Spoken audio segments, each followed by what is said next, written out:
James Cameron's Avatar was probably the worst blue movie that I've ever seen, and I've seen a lot. But then I realized that I made a horrible mistake, and this was some kind of sci-fi comedy film. So I figured I'd watch the rest since I took the effort of sneaking into the theater. That was after I walked out of The Princess and the Frog. What a bunch of that was. I guess I'll talk about Avatar.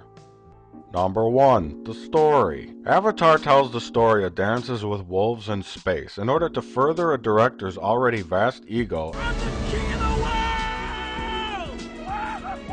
and to advance movie technology further in the wrong direction. In the story, a Marine who got crippled and is in a wheelchair, he's patched into the brain of a human hybrid alien thing from a race called the Na'vi, which is like Blue Man Group meets black people. So the point of all this, I guess, is really just to make us sympathetic to the Na'vi, so that in the end we all can get hit over the head with some kind of anti-technology, anti-military, and anti-corporate message. All I really came to see was that blue chick's tits. And I got this? They've sent us a message. If I wanted a message, I'd go listen to my answering machine. Hi, Mr. Plinkett. Bob Foster here from the Department of Cultural Guilt. Just a friendly courtesy call to remind you about the horrible things that you did to the Native Americans. Please continue to feel guilty about this, and if you have any questions, give me a call back. Number's 202-65. Now, if you're looking for a movie with a lot of cool action and some interspecies romance, you'll probably enjoy Avatar. Although unlike its predecessor, Titanic, you do feel its length at times. I'd say it feels a little long because we know how Avatar is going to end based on the trailer. But we also knew in Titanic, so I'm not sure really. I guess with Titanic, after a while you forgot you're on the ship of doom, because you're like watching the little love triangle plot, and then blammo, shablam, blammo. Oh yeah, the iceberg thing, right. Ooh, this is exciting. In Avatar, though, the looming threat of military action is always there. And you know it's coming, but we have to wait 2 hours for it, while almost exclusively watching characters that made you feel like you were watching some kind of Disney animated film. At times I forgot what I was watching. It would go back to human, and then back to this like really unrealistic cartoony world with dinosaurs and colorful plants. And like glowing thing. Half the time I didn't know if I was flashing back to the 1960s when my grandkids put LSD in my coffee. The best part of waking up is acid in your cup. I don't know. Maybe I'm a little biased towards Titanic because I was actually on the ship.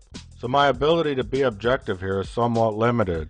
Daddy, get in the boat with Mommy and me. Daddy, why aren't you getting in the boat? Number 2, the audience. Let's get down to brass tacks. The truth of the matter here is that director James Cameron proves he's the master of his craft by making a really effective film. Now, I didn't say it was amazing or great. I said effective. The film really pulls on the audience heartstrings, using almost every trick in the book. It seemed too easy, actually. I mean, this movie is making people want to commit suicide so that they could be reincarnated as a Na'vi? I mean, come on, people, really? At least commit suicide over something noble, like gambling debts. See, the problem with me is that I no longer have any heartstrings left to be pulled. My doctor had to remove them after my bypass. So I was basically unaffected by this film. You see, if your brain is made of Play-Doh, and you actually have some kind of human emotions left, then Avatar can mold you into like a crying, tree-hugging man-baby.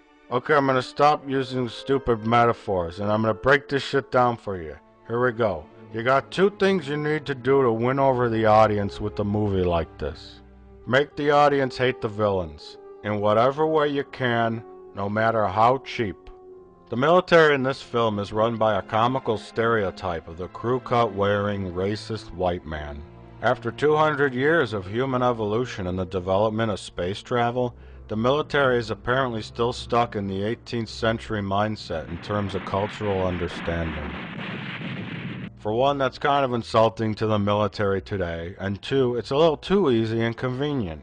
To further emphasize this point, during the briefing scene, our subconscious is treated to a few Bubba redneck types sitting in the front row. Geez, these guys look like they're gonna get on their motorcycles and go beat their wives. After they down a couple beers, of course. You might not have noticed these guys at first, but your brain did. So in order to fulfill your movie objectives, you gotta stick in whatever one-dimensional comical stereotypes you need to build up the audience's hatred. The a-hole general, the golf-playing rich corporate asshole who only cares about his profits, and the wealthy, arrogant, bitch-slapping, trophy wife-seeking asshole. It's actually okay that these characters don't feel like real people or have any depth to them. They serve their purpose in the movie. Conversely, the Na'vi are portrayed as a peaceful people in perfect harmony with nature. Let me let you in on a little secret. Savage races without technology and money can be just as fucking brutal to each other as we can. Plus, they don't got things like antibiotics, indoor plumbing, or Taco Bell. Next, you insert a love story.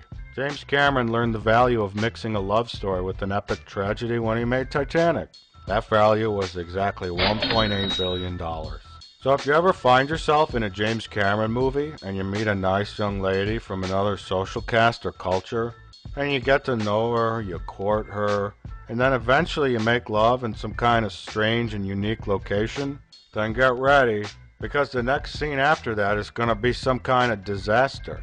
Having the audience connect with a newly formed romance amidst danger and tragedy, well, that's instant box office gold. They should have done that in Taxi. So that's what you need to make a sentence. Number 3. What's right with your face? Finally, you got sympathy from the audience, and this could be the most important element of all. Getting an audience to love and feel compassion for like a weird alien race is pretty hard to do. Did you ever think you'd end up feeling compassion for these ugly bugs? Sure, they live in like a shanty town. They dig around in the garbage. And they look like my ex-wife. But over the course of the movie, you begin to understand their plight. I mean, sure, there's a really obvious political message to District 9, but it's not like hitting you over the head with its simplicity. And the characters are interesting because they feel real and they've got depth to them. That ain't the case with Avatar. Cameron took the easy route with character design for the Na'vi. He made them a little too perfect for an alien race you gotta feel sympathetic towards. First, he started with the oldest trick in the book. Something I call Disney eyes. James Cameron brought in a team of sympathy scientists from the University of Puss. They helped design the look of the Na'vi, and they did an outstanding job. First, big puppy dog eyes are the classic look of a sympathetic character. Disney and everybody else figured this shit out years ago. You got the majority of cartoon characters. You got Gizmo, Wall-E, Johnny Five, and so on. Big eyes are inviting. They show openness, honesty, and most importantly, vulnerability. Conversely, small beady eyes usually means they're bad. Like they're hiding something, they're evil, sinister, unsympathetic, distrustful, dishonest, malevolent, baneful. Oh shit. I dropped my thesaurus. Next thing they did was mix in an animal element, which was represented in the nose and the little cat ears. You see, the downturned nose and the flat bridge is similar to like a cat or a dog nose. And we all love them adorable creatures, don't we? Let's look at some now.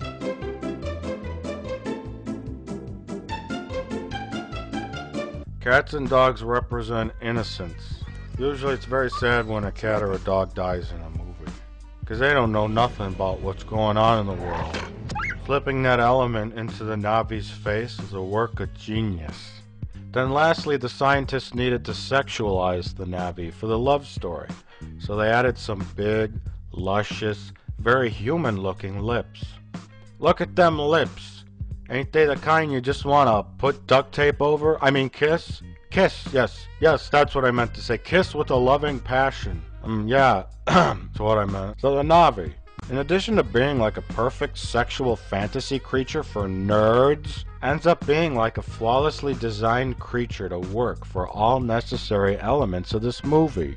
That's a big yawn to me. I don't need no messages. Continued in part 2.